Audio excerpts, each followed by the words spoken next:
repetición aquí por Radio AMEP. Última semana del mes de enero. Un mes de enero que estuvo atravesado por las tensiones, las novedades, las confrontaciones políticas, las novedades tecnológicas que han hecho estallar el mercado en estos últimos días y por supuesto la condena de siempre, la economía, las finanzas y una sociedad, y no solo en la Argentina, que parece avanzar a ciegas, quién sabe para dónde. ¿Cómo estás, Carlita? Muy buenos días. Hola Alberto, buenos días. Cierto, una semana bastante movida después del paso del presidente por Davos y la sociedad que bulle en estos días, ¿no? Sí, y realmente, bueno, muchos de nuestros, quienes comparten nuestro programa, de nuestra audiencia, son muy jóvenes y tal vez no recuerdan cuando el mes de enero era un mes de vacaciones. Hace tanto tiempo que creo que los que tienen entre 20 y pico no saben de qué se trata. No, y realmente, ¿no? Y sobre todo esto se ha acelerado desde la asunción de Javier Milei y esta frenética dinámica de tratar de instalar permanentemente bombas por todos lados, provocaciones y demás, como para tapar el fenómeno de fondo, ¿no? Que es un plan económico que está, bueno, casi en terapia intensiva y que posiblemente vaya a sobrevivir, pero que evidentemente, digamos, empieza a verse la sangre por debajo de la armadura. ¿Vos pensás que va a sobrevivir este plan económico si no mandan el dinero que tanto se espera del fondo? ¿Qué nos espera? Bueno, mira, yo creo que sí va a sobrevivir. Tiene un aliado muy importante el gobierno de Javier Milei, o más de uno. El principal aliado es la oposición, que en realidad insiste en hacer todo mal y uno se pregunta si lo hace todo mal por incapacidad o por complicidad. Y a partir de ahí, digamos, justamente por el simple contraste entre la memoria histórica de gobiernos que no han sido precisamente exitosos, tanto del lado de lo que fue el Frente de Todos, como por el otro lado del PRO y Cambiemos o Juntos por el Cambio, lo que se advierte es que por la oposición me parece que todavía la mitad de la sociedad le está dando un crédito a esta gestión, pero hay señales, ¿no? A ver, primero, antes de responder eso que vos preguntabas o que me preguntabas mi opinión, es llamativo que Caputo tenga que venirse a las corridas de Davos con su afán de figuración y su deseo de establecer vínculos personales como para imponer una baja de retenciones, lo cual marca efectivamente que hay un gran problema en términos de la cotización del dólar y que indudablemente el plan económico y el éxito del gobierno están atados a contener la inflación. Recordemos que tampoco es un logro excepcional, son los mismos indicadores de inflación que tenía Martín Guzmán. Pero bueno, efectivamente la memoria popular es muy breve y por esto pasa casi desapercibido. El gobierno tuvo que volver y necesitaba dólares urgentes por dos razones, ¿no? Es decir, lo fundamental es llegar a octubre, a las elecciones de octubre, con una inflación controlada. Y para esto hacían falta divisas. El acuerdo con el fondo o el entendimiento con el fondo se venía dilatando un poco y bueno, se trató de cazar en el zoológico. Para esto se bajaron las retenciones, se puso un plazo como para que se acelerara rápidamente la liquidación y de ese modo se generaran divisas para tratar de seguir interviniendo sobre el mercado. Y bueno, en la medida en que este aporte de divisas de parte del sector agroexportador se combine o con nuevos flujos de dinero fresco que lleguen del Fondo Monetario o nuevos préstamos así pequeños de parte de pools de bancos privados, es muy posible que podamos llegar al mes de octubre. Salvo que las negociaciones con el fondo no vayan muy bien o que las políticas de Donald Trump impacten en lo que tiene que ver con los procesos de devaluación, de guerra comercial y demás a escala general, y entonces en ese contexto puede ser que por más que el gobierno intente intervenir en la cotización del dólar, no consiga hacerlo exitosamente. Por lo que se ve, y hasta el día de hoy, la oposición sigue tan inmóvil como lo ha estado, y lo vemos que tanto en materia de crítica al proceso económico, con el cual no quiere meterse porque considera que buena parte de la población está respaldando esto, o bien lo que son las declaraciones incendiarias de Milei, como la del otro día, mantiene un mutismo que es realmente más que preocupante. Sí, las declaraciones de Milei no fueron nada afortunadas, porque primero el contexto, ¿no?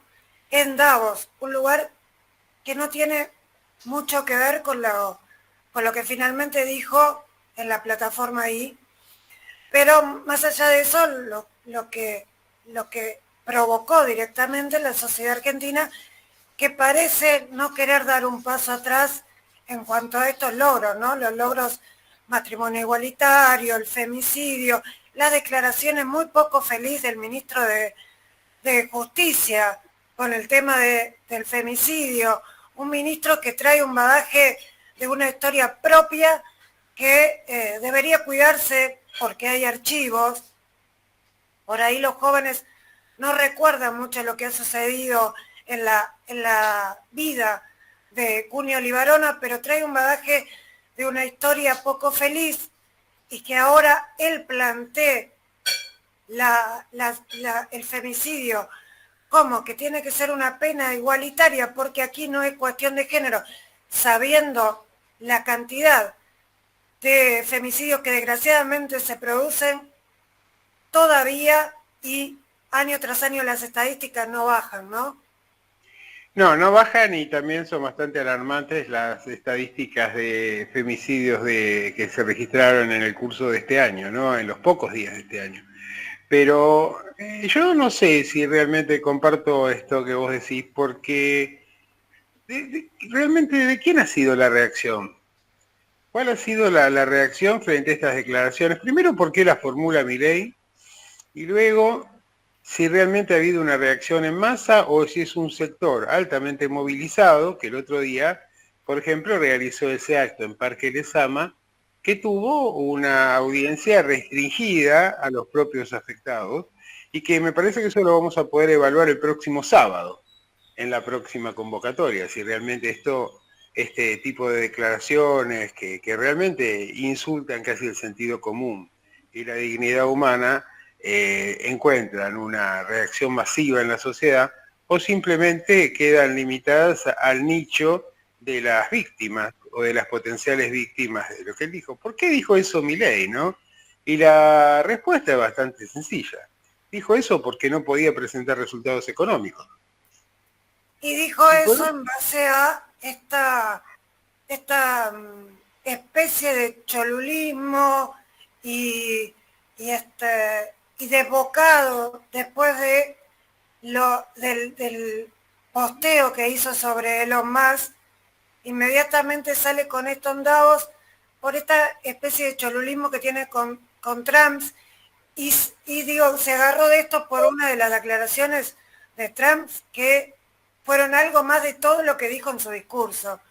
Pero Milei tiene todo el tiempo que esforzarse por nombrar a esta supuesta amistad que tienen con Trump y con su amigo Elon Musk, como dice, todo el tiempo y tuitear y provocar desde ese lugar para para algo personal, porque no vemos que Elon Musk, por ejemplo, traiga inversiones a la Argentina. No, pero me parece que aquí hay una movida. En realidad, a ver, el éxito del programa económico, de concentración o de impulso de la concentración de la riqueza en pocas manos con altísimo nivel de exclusión social y de pauperización de la sociedad, no se juega en lo económico, sino que se juega en lo político y en el terreno de la diplomacia internacional. Y me parece que Milei lo que dio fue una prueba de sumisión respecto de la agenda de Donald Trump. Ahora, lo llamativo es que Elon Musk haga este tipo de gestos, de señales tan claras y luego participe por un Zoom en un acto de un partido neonazi alemán, y realmente no se vea que las reacciones de la comunidad internacional, si bien ha habido reacciones, no tengan el impacto que han tenido en otros momentos, ¿no? O podrían haber tenido en otros momentos. Y entonces, efectivamente, lo que se ve es algo que es muy importante en términos de la lógica con la que ejerce el poder este gobierno y que ejerce con el poder las nuevas derechas a nivel internacional, que es estar permanentemente marcando la agenda, permanentemente controlando la agenda, permanentemente llevando a las sociedades a un estado de, a ver, de pensar que cuando se creía que las declaraciones más irracionales ya se habían hecho, siempre se puede avanzar un poco más, ¿no? Y lo que demuestra es que más allá de lo que haya dicho Milei, sus declaraciones marcaron agenda acá y también afuera de aquí.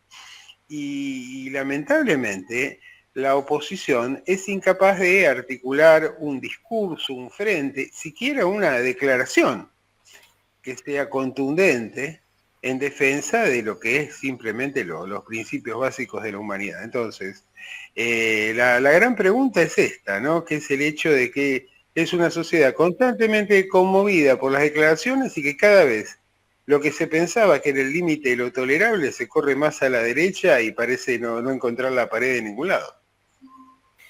Sí, respecto a Elon Musk, ni siquiera Elon Musk sale a desmentir su gesto, es más, redobla la apuesta saliendo en un Zoom con el partido de extrema derecha de Alemania, pero Milei se esfuerza por sacarlo de ese lugar. De hecho, lo hizo ayer en el discurso, en el día del Holocausto, lo hace en el discurso tratando de despegarlo, amigo de, de, de Israel, etcétera.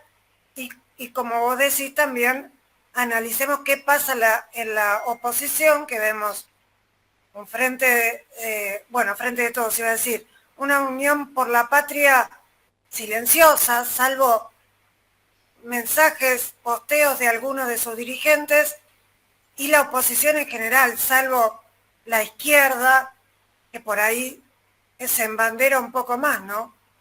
Sí, algunos radicales hicieron también una tenue crítica, pero eso es sector minoritario.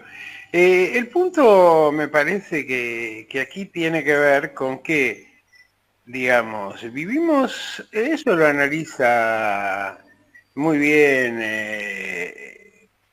el autor de Los Ingenieros del Caos, ¿no? Que es el tema de que cómo se fueron constituyendo y cómo fueron ganando popularidad outsiders de la política a partir de su inserción, de su impacto en las redes sociales y de la provocación permanente, y que además justamente la inexistencia de un programa político, económico, social, de un concreto que sea presentado, revelado como los viejos partidos lo hacían con sus doctrinas, hacen que Milei pueda salir a decir una cosa y todas las contrarias, y se van seleccionando las audiencias. Entonces, efectivamente puede respaldar a estos discursos o estos gestos y automáticamente después presentarse como amigo del Estado de Israel y como reivindicador del judaísmo y como crítico de un montón de cosas, porque en realidad, fíjate que él puede decir una cosa y mil diferentes, pero la sociedad no le marca la contradicción.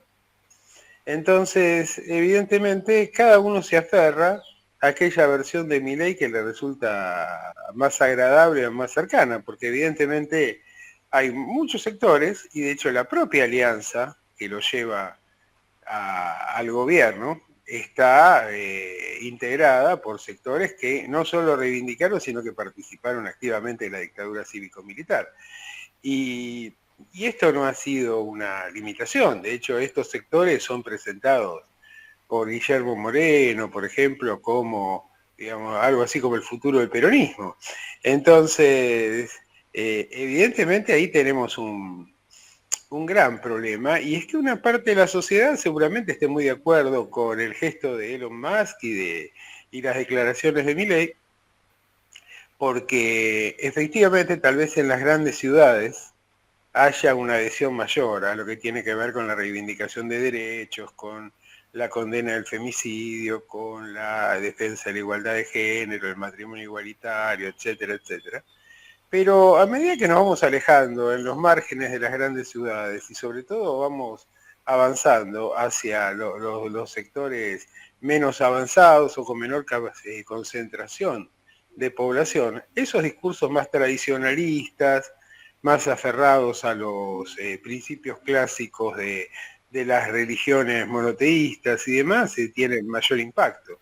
Entonces, realmente, fíjate que, a ver, coincide el discurso de Milei con lo que ha sido la encuesta que lanzó en un sitio web Santiago Caputo, preguntándole a la sociedad si estaban dispuestos a aceptar un gobierno autoritario que garantizara mejores resultados económicos, o por el contrario, la sociedad se aferraba a un modelo democrático, aunque lo condenara al fracaso económico y demás, y realmente los resultados de esa encuesta, más allá de todos los cuidados que haya que tener, dan un 50% de cada lado.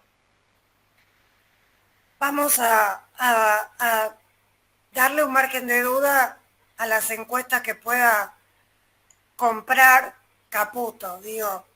Pero ya el solo hecho de que haga esta pregunta es llamativo y es peligroso. Ahora, claro, es muy peligroso.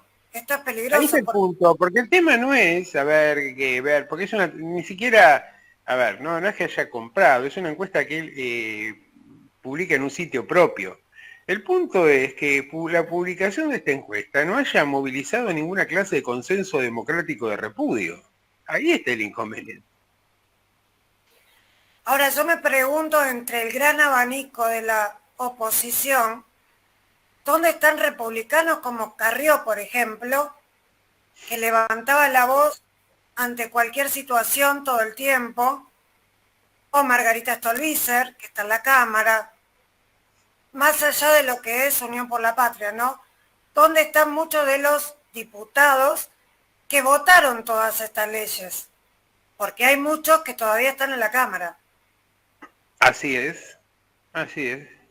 Y bueno, en realidad pero realmente eso es lo preocupante, que uno no encuentra ni siquiera un sector, salvo tal vez la izquierda, que tiene una posición, más programática, más testimonial, pero mucho más acotada en cuanto a su respaldo social.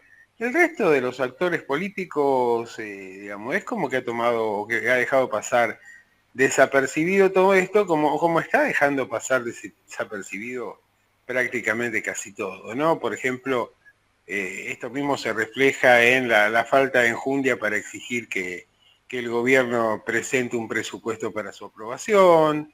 Es decir, es el tema de que se estén desentendiendo de la cuestión del endeudamiento y la eventual aprobación por parte del Congreso, dejando manos libres para que el gobierno haga lo que le parezca. Entonces, evidentemente hay una oposición que se ha retirado, y ante la falta de oposición, lo que uno encuentra es, o bien, los conversos a este tipo de liderazgo y este tipo de discursos, que son muy intensos y que intervienen activamente en las redes, y por el otro lado, a ver, la sorpresa, que ya no es sorpresa, tal vez la indefensión de una sociedad que no encuentra una dirigencia a la cual pueda seguir en la medida en que, digamos, para tratar de confrontar con un gobierno que está arrasando con los ingresos, con el empleo, con todo lo que tiene que ver con las condiciones de vida e incluso con los rasgos humanitarios esenciales para la convivencia. Mientras este discurso es el centro de, digamos, de discusión de toda la prensa, de las redes y demás, están habiendo, están habiendo despidos en distintas empresas, pymes y demás a lo largo del país. Y eso parece no llamar la atención de nadie o simplemente se tapa. Digo, se acepta. Va con el tema de déficit cero. Y se lleva puesto todo. De hecho, los estatales están sufriendo despidos y no vemos, más allá de los esfuerzos que puede hacer uno de los gremios, no vemos a los dos gremios en lucha por lo que está sucediendo con los despidos estatales, que es gravísimo. Sí, y no solo eso, sino también la complicidad de la política y de los medios que supuestamente tienen una oposición más crítica respecto del gobierno, respecto de cosas tan elementales como que este gobierno nos ha endeudado en más de 100.000 millones de dólares en un año, o que este gobierno ha emitido más de 3 veces lo que lo hizo Sergio Massa y sin embargo se sostiene la idea, el discurso de la emisión cero y demás. Entonces, efectivamente, ya no es un tema de cuál es la realidad, sino de cómo ¿Cómo se ve? la realidad, cómo se interpreta. Y en esa disputa de interpretaciones queda claro que el gobierno tiene una estrategia realmente fabulosa, por lo menos hasta ahora, a partir de lo que es el diseño de Santiago Caputo, que admirablemente ha llevado adelante todo un proceso de volver digerible y hasta de presentar como triunfos lo que son, o lo que es un proceso de empobrecimiento y de destrucción de la sociedad argentina. Además de que se están resquebrajando dentro de la Libertad Avanza, hay todo un run de problemas entre unos ministros y otros. Han cambiado innumerable cantidad de funcionarios a lo largo de un año, pero sin embargo pareciera, y pongámoslo en la persona de Caputo, que logra mantener esto encauzado sin mayores filtraciones. Así es. Y bueno, pero digamos, después de Milei, el gobernador de Salta, Gustavo Sanz, anunció que iba a construir un muro con Bolivia Un de disparate. 100 metros, ¿no? Lo cual, bueno, pero se ve que efectivamente, si bien el gobierno tiene internas constantemente y parece caerse a pedazos en lo que tiene que ver con la construcción de su alianza, permanentemente se suman nuevos actores que proceden de otros espacios políticos por distintas razones, desde buscar algún tipo de respaldo financiero hasta leer las encuestas y ver que la sociedad tan mal no ve esto, lo que son a los ojos de buena parte de nosotros, aberraciones respecto de los que son los contenidos, las declaraciones, e incluso un modelo de sociedad y hasta un modelo humanitario que se viene deteriorando y que implica la vuelta a un estado de naturaleza. Yo creo que la sociedad está ocupada en otras cosas como en sobrevivir, Sí. y los que estamos ocupados o preocupados somos quienes estamos en los medios, algunos políticos, y otros políticos hacen silencio porque en realidad no logran ni siquiera ponerse de acuerdo entre ellos mismos, porque además tienen un gran problema, y es que no quieren seguir teniendo filtraciones, porque por ejemplo el PRO hoy lo vemos totalmente desarticulado. Jorge Macri sí salió a hacer declaraciones después de todo lo que dijo Milei, pero es una voz dentro de todo el PRO y tener la otra parte súper dialoguista que es la de Cristian Ritondo. No se sabe qué va a pasar con Santilli, se le empiezan a ir los intendentes, no se sabe qué pasa con los gobernadores que concentra. Ahora habría un Zoom con Mauricio Macri para tomar una posición, pero la verdad es que el PRO hoy es casi un partido vecinal. Bueno, por eso y para cerrar, porque ahora viene nuestro invitado de hoy, la pregunta inicial que vos hacías, si se llega a octubre, bueno, ahí tenemos la respuesta, ¿no? Es decir, fundamentalmente, no tanto por fortaleza del gobierno, sino por debilidad y hasta por vocación colaboracionista de amplios sectores de la oposición, es que esto que parece poder ponerse en cuestión, también parece encontrar una respuesta positiva, no a partir de los éxitos económicos, sino fundamentalmente de los éxitos de lo que tiene que ver con la publicidad y también con demostrar que el gobierno mantiene la iniciativa y que además tiene un liderazgo firme, cosa que, digamos, por contraste con lo que ha sido el gobierno de Alberto Fernández, da una imagen de autoridad que se asocia naturalmente con la gobernabilidad y que en el caso de Unión por la Patria no existe. De hecho, si se planteara vamos a volver o algo por el estilo, la sociedad seguramente huiría espantada frente a aquellas alternativas de dónde volver, si volver a Macri o volver a Alberto Fernández Cristina, y por esto creo que ahí recupera buena parte de su fortaleza un proyecto económico que está colapsado claramente después de un año de aplicación. Así es, con algunas miradas de lo que es provincia de Buenos Aires y Axel Kicillof, que siempre se desmarca de lo que es el resto, ¿no? Por ahora.